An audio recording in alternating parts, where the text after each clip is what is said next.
Hello friends, good morning. तो आज हम करेंगे एक्सरसाइज 2.4 क्वेश्चन नंबर 11। और आपका जो क्वेश्चन नंबर 11, 12, 13 जो है ये सेम आइडेंटिटी पे बेस्ड है। तो हम तीनों क्वेश्चंस हो सकेगा तो एक साथ करेंगे, ठीक है। और ये आइडेंटिटी बहुत इंपॉर्टेंट है क्योंकि मतलब इसको ना थोड़ा सा याद करने में दिक्कत हो सकती है, इसलिए इसको अच्छे से ज़्यादा से ज़्यादा इसके क्वेश्चंस कीजिएगा। और एग्ज़ाम हॉल में एंटर होने से पहले इस आइडेंटिटी को आप एक बार ज़रूर देख कर जाएंगे। तो चलिए देखिए है क्या, x cube plus y cube plus z cube minus 3xy is equal to x plus y plus z, x square plus y square plus z square minus x y minus y z minus z x. ये आपकी complete identity है। इसका ये जो RHS part है ये मैंने अलग से लिख दिया है। क्या है, x plus y plus z and bracket close x square plus y square plus z square minus x y minus y z minus z x. ये आपकी आइडेंटिटी है। और इसको कैसे यूज़ करना है क्वेश्चन में और कैसे सॉल्व करना है ये देखिए। इसमें क्या लिखा है, फैक्टराइज, ठीक है। इसको आपको फैक्टराइज करना है और इसको देख के आपको समझना है कि हमें ये आइडेंटिटी यूज़ करनी है। यहाँ पे ये आपका क्या है, ए क्यूब के बराबर means x cube, y cube, z cube. अब आपका एक्स क्यूब किसके बराबर है, 27x क्यूब। तो इसमें आपको क्या लिख सकते हो, आप इसको लिखोगे 3x होल क्यूब और y क्यूब तो y क्यूब ही रहेगा एंड z क्यूब। ये जो आपका 9xyz है ये क्या हो जाएगा, 3 इंटू 3xyz, राइट। तो आइडेंटिटी के अकॉर्डिंग आपने इसको कर लिया। अब ये तो आपका हो गया क्या, LHS। तो RHS क्या होगा, मीन्स फैक्टराइज कैसे करोगे, x plus y plus z होता है, that means 3x plus y plus z. Then x square means 3x square, तो क्या हो जाएगा 9x square, y square and z square. Then x y means 3x into y, so 3xy minus y z means तो y z ही है, कोई दिक्कत नहीं। And then z x means 3zx। तो ये आपका सिंपल, इसको आपने क्या किया, फैक्टराइज कर दिया है। अब क्वेश्चन नंबर 12 हम देखते हैं कि वो क्या है। So your question number 12 is verify. आपको वेरीफाई करना है कि ये जो है ये इसके बराबर है, ठीक है। तो ये तो आपकी सिंपल आइडेंटिटी हो गई। हम क्या करेंगे, इसको प्रूफ करेंगे इसके बराबर, मीन्स हम RHS से LHS पर जाएंगे, कंप्लीट पूरा मल्टीप्लाई करेंगे, ब्रैकेट ओपन करेंगे, लाइक टर्म्स प्लस होंगे तो प्लस करेंगे, सब्ट्रैक्ट होंगे तो सब्ट्रैक्ट कर देंगे और कैंसिल आउट होंगे तो कैंसिल आउट कर देंगे।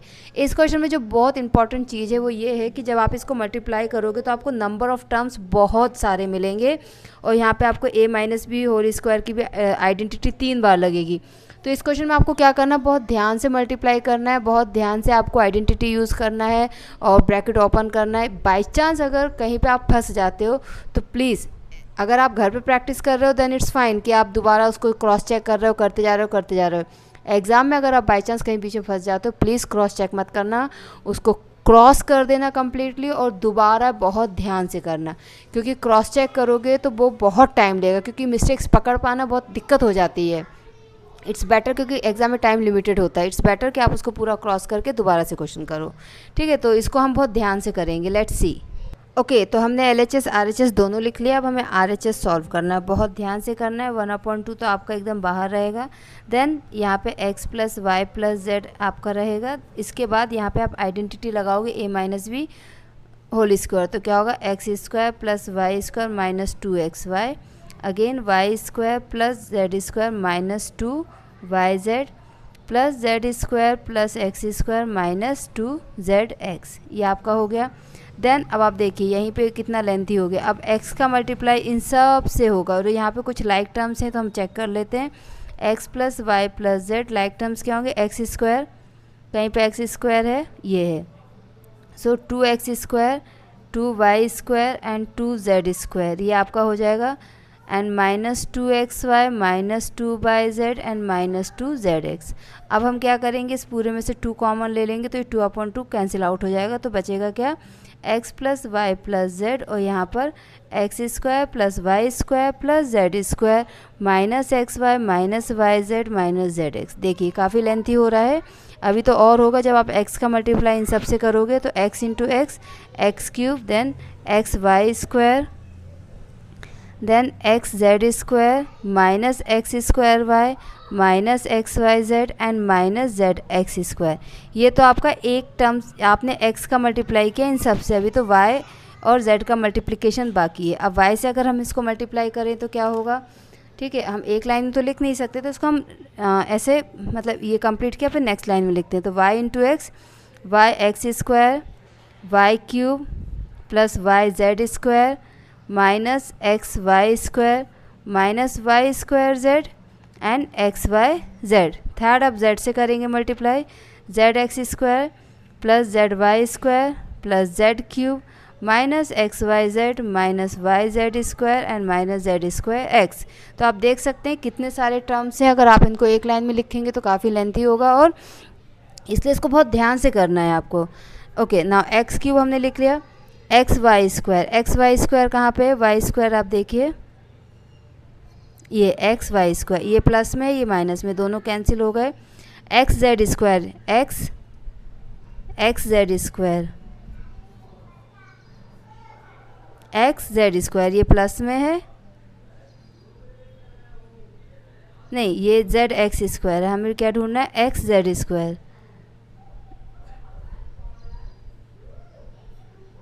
X z square. तो ये यहाँ पे ये कैंसिल हुआ, x square y, x square y, x square y, तो ये दोनों कैंसिल हुए। Then z x square, z x square, z x square, ये दोनों कैंसिल हो गए। Now y z square, y z square, then y square z. तो इसमें सारे कैंसिल हो जाते हैं, बट वो चीज़ आपको प्रूफ करनी पड़ेगी कि हाँ ये भी कैंसिल हो गया, ये भी कैंसिल हो गया। आप सिंपली लिख के और ये सारे काट के दिखा दोगे, ऐसा नहीं होगा। टीचर बहुत अच्छे से चेक करेगा, थरोली चेक करेगा कि वाकई आपने जो मल्टीप्लाई किया वो सही किया है या नहीं। ठीक है, तो ये आपको बहुत ध्यान से करना है। अब देखिए ये क्या हो गया, x cube plus y cube plus z cube, right, and ये तीनों तो माइनस 3xyz, ये आपका क्या आ गया, LHS, hence proved. Okay, now question number 13।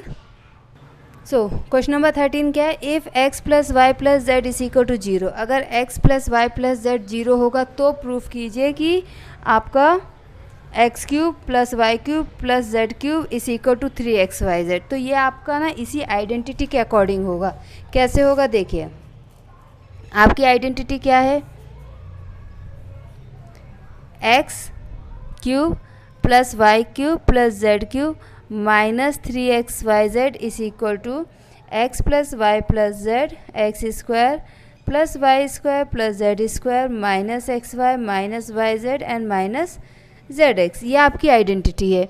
अब वो क्या कह रहे हैं, अगर ये 0 है तो ये क्या है, 0 के बराबर। ठीक है, तो अगर उसको हम 0 के बराबर रख देंगे तो क्या होगा, 0 into x square plus y square plus z square minus x y minus y z minus z x. तो अगर हम इसको 0 से सारा मल्टीप्लाई करेंगे तो ये तो सारा इक्वल टू 0 ही हो जाएगा। तो क्या होगा, x cube plus y cube plus z cube minus 3xyz is equal to 0। अब ये 0 हो गया तो इसको इस तरफ ले जाइए। So x cube plus y cube plus z cube is equal to 3xyz, hence proved. तो ये आपका टोटली किस पे डिपेंड कर रहा था, आपके आइडेंटिटी पे डिपेंड कर रहा था। अब इसका क्वेश्चन नंबर 14 देखिए, इसी आइडेंटिटी पे बेस्ड है कि आपको प्रूफ करना है विदाउट एनी कैलकुलेशन, विदाउट इनको मतलब मल्टीप्लाई नहीं करना, क्यूब नहीं करना, इसका सॉल्यूशन निकालना। लेकिन इस पर ध्यान रखिएगा कि ये जो है ये आपकी आइडेंटिटी जैसा x cube plus y cube plus z cube और माइनस 3xyz नहीं दिया है। तो इसमें हम क्या करेंगे, ये जो अभी हमने क्वेश्चन नंबर 13 किया है, क्वेश्चन नंबर 13 में हमने क्या किया था, if x plus y plus z is equal to 0, अगर ये 0 होता है तब आपका x cube plus y cube plus z cube जो होता है वो 3xyz के बराबर होता है। इसी कंडीशन को लेते हुए आपका ये क्वेश्चन 14 सॉल्व होगा। तो इसमें हम क्या करेंगे, आपको क्वेश्चन क्या दिया है, -12 cube plus 7 cube plus 5 cube. अब हम इसको क्या कर देंगे, 3 into -12 into 7 into 5, simple value रखेंगे, इसको आप सॉल्व कर लीजिएगा। सेकेंड पार्ट में भी यही होगा, हम क्या करेंगे, 3 इंटू 28 इंटू 15 इंटू -13, आप इसको भी सॉल्व कर लीजिएगा। तो यहाँ पे आप ध्यान रखना कि क्यूब्स के सम्स का कोई ऐसा शॉर्टकट नहीं है, ये तब अप्लाई होता है जब x plus y plus z equal to 0 होता है, तब ये अप्लाई होता है। ओके, सो क्वेश्चन नंबर 14 तक आपका कंप्लीट हो गया। 15 और 16 हम बाद में करेंगे। 15 और 16 में क्या है, आपको फैक्टराइजेशन मेथड यूज़ करना पड़ेगा, उसके अकॉर्डिंग आपकी वैल्यूज़ निकलेगी। Okay, thank you so much, bye bye.